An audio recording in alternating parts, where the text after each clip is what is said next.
Welcome to the Banker Lamp. Please enjoy the video. In this video, I will show you how to replace windshield wipers on a Mazda CX-5. First, ensure you have the correct replacement blades and a soft towel to protect your windshield. Gently lift the wiper arm away from the glass until it locks into an upright position. Then, look closely at the wiper blade where it connects to the arm. You'll find a small tab or button that needs to be pressed. Now, let's remove the old blade. Press the release tab or button firmly.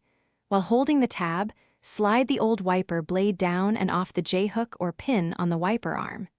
It should detach with a gentle pull. Once the old blade is off, carefully lower the wiper arm back down onto the towel you placed on the windshield to prevent it from snapping back and damaging the glass. With the old blade removed, it's time for the new one.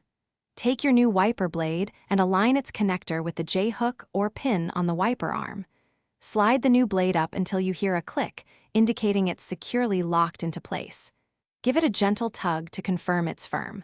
Finally, carefully lower the entire wiper arm back down onto the windshield. Repeat these steps for the other windshield wiper blade.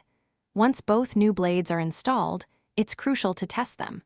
Turn on your vehicle, activate the windshield wipers, and use the washer fluid.